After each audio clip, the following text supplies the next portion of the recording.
औज़ुबिल्लाहिमिनश्शैतानिर्रजीम बिस्मिल्लाहिर्रहमानिर्रहीम। प्यारे दोस्तों, आज की इल्म हिकमत की गल मलिक इकराम अफ़ज़ल अमान दे नाल।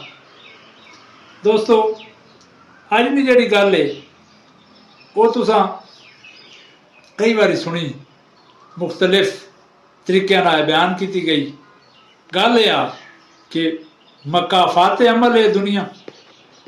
अज तुसी जो करोगे कल तुहाडे सामने वो गल आनी। अगर कणक गडेसो तो दोस्तों कदे इंज नहीं हो सकना कि तुसी उतो जो नहीं फसल चाहो। कणक गडेसो तो कणक ही चैसो।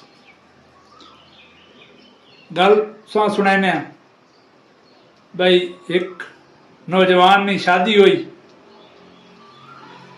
बेवा वालदा बड़ी मेहनत ना पाला पढ़ाया, शादी हो गई।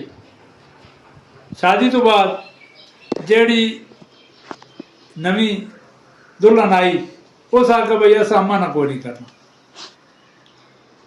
अम्मा तुसी कोई होर बंदोबस्त करो, मेरे को नहीं होना। मियाँ साहब बड़े परेशान हुए और आखिरकार फैसला किया कि अम्मा ओल्ड मैन हॉस्टल दाखिल करा देने। उत्थे बड़ी केयर होनी, स्पैशल इंज होना, अपने जहन मुतमैन करके अम्मा हॉस्टल गए। अम्मा ओल्ड मैन हॉस्टल दाखिल करा दिता गया। 2-4 साल अम्मा 4 दाड़े की मेहमान आई, कितना उसरा बनाया। 2-4 साल बहरहाल वो ओल्ड मैन हॉस्टल रही। तो एक दाड़े हॉस्टल ना जड़ा वार्डन आया उस फोन किया, बेटिया भी तुसी तशरीफ ले आओ जी, अम्मा की तबीयत ज़्यादा खराब है, इंज लगना अब उन्होंने आखिरी वक्त। वो हॉस्टल आया, उत्थे अम्मा ना मुलाकात की थी उसकी। अम्मा को पूछो कि अम्मा कोई शह में गिना वा, कोई जड़ी तेड़ी ज़रूरत नहीं। अम्मा उस पे नहीं भाई बेटा, मां 2-3 चीज़ें चाहिए। उस अम्मा को पूछा, मामा हुक्म कर केड़ी शे। उस आखा सारे पहले तो बच्चे ये भाई इतने कूलर गिन के रख, एयर कूलर। ये पखे की हवा इतनी गर्म है कि जिंदा रहना मुमकिन नहीं, इतने बड़ा मुश्किल वक्त है। दूसरा, ये जितनी खिड़कियां ने इन्होंने शीशे टुटे हैं, बच्चे सर्दियों ने इसलिए मैं इतने रही हैं। उस वेले राती मां इन हवा अंदर आनी है शीशे चो, तो मां ठंड लगनी तो मैं सह नहीं हो सकनी।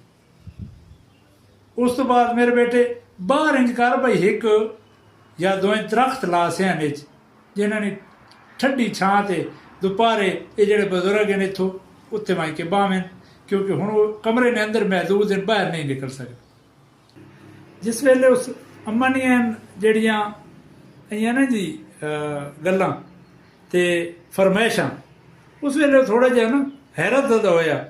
अम्मा दे रूप करे ना भाई, अम्मा जी इतना अरसा रहे हो तुस पहले मां ये कोई गल ना कोई फरमाइश की ते ना कोई शिकायत की, तुस बेहतरीन जिंदगी गुजारी इत्थे।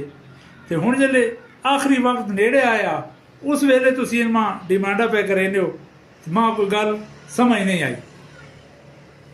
अगों मां तो मां जो होनी, उन्हें बड़ी खूबसूरत जी गल की, छोटी जी। उन्हें आखा, बेटा मैं तो सख्त मिजाज औरत हाँ, पोरे करके ता पाल के दा, लेकिन ता बड़े नाजा ना पाला। मैं एक सर्दी गर्मी हर शय बर्दाश्त करके दी। मेरे बेटे जदों तुसां अपनी औलाद इत्थे आके छुड़े सी ना ओल्ड मैन हॉस्टल, तुसी ये सख्तियां बर्दाश्त को ना करे सो, क्योंकि तुसी फुल्लां च पड़े हुए।